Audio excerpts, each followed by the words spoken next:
Hello friends, welcome back to our channel. భారత సైనిక దళాల్లో మరో కీలక అస్త్రం చేరింది.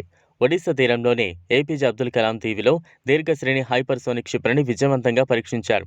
గగనతల రక్షణ వ్యవస్థలకు చిక్కకుండా అత్యధిక వేగంతో దూసుకువెళ్లి శత్రువుల స్థావరాలను ధ్వంసం చేయడం ఈ క్షిపణి ప్రత్యేకత. ప్రపంచవ్యాప్తంగా ఈ తరహా మిసైల్ కలిగి ఉన్న అతి కొద్ది దేశాల జాబితాలో భారత్ చేరింది. చారిత్రాత్మక ఘట్టంగా రక్షణ మంత్రి రాజ్నాథ్ సింగ్ అభివర్ణించారు. క్రిటికల్ అడ్వాన్స్డ్ మిలిటరీకి టెక్నాలజీ కలిగిన దేశాల సరసన చేరామంటూ హర్షం వ్యక్తం చేశారు. అత్యాధునిక ఆయుధాలు సమకూర్చుకునే విషయంలో కీలక మైలురాయిని అధిగమించామని పేర్కొంటూ ఆయన ఎక్స్లో పోస్ట్ చేశారు. అద్భుతమైన ఘనత సాధించామని ఉద్ఘాటించారు. డిఆర్డీఓతో పాటు సైనిక దళాలకు ఆయన అభినందనలు తెలియజేశారు. లాంగ్ రేంజ్ హైపర్సోనిక్ క్షిపణిని హైదరాబాద్లోని doctor APJ Abdul Kalam missile complex దేశీయ పరిజ్ఞానంతో అభివృద్ధి చేశారు. అభివృద్ధి సంస్థ డిఆర్డీఓతో పాటు పలు ప్రభుత్వ, ప్రైవేట్ రంగ సంస్థలు సహకారం అందించాయి. ఇది వివిధ రకాల పేలోడ్స్ను 1500 కిలోమీటర్లకు పైగా దూరానికి మోసుకువెళ్లగలదు.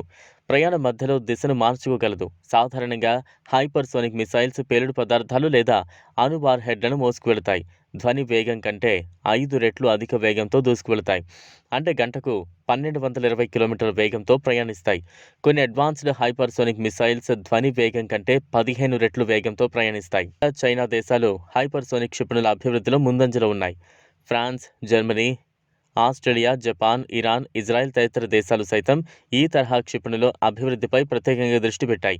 చైనా సరిహద్దుల్లో తరచూ ఉద్రిక్తతలు చోటు చేసుకుంటున్న నేపథ్యంలో అత్యాధునిక సైనిక శక్తిని బలోపేతం చేసుకోవాలని భారత్ నిర్ణయించుకుంది. ఇందులో భాగంగా మొట్టమొదటి దీర్ఘశ్రేణి హైపర్సోనిక్ క్షిపణిని పరీక్షించింది. ఆయుధ వ్యవస్థలు, డ్రోన్లు, ఏఐతో పనిచేసే ఆయుధాలు, పరికరాల అభివృద్ధికి భారత్ ప్రాధాన్యమిస్తోంది. పృథ్వీ, ఆకాశ్, అగ్ని తదితర క్షిపణులను డిఆర్డీఓ గతంలో అభివృద్ధి చేసిన సంగతి తెలిసిందే. మరోవైపు తొలిసారి మానవరహిత యుద్ధ విమానాన్ని పరీక్షించిన భారత్ కర్ణాటకలోని చిత్రదుర్గలో శుక్రవారం తొలి మానవరహిత యుద్ధ విమానాన్ని డిఆర్డీఓతో విజయవంతంగా పరీక్షించింది.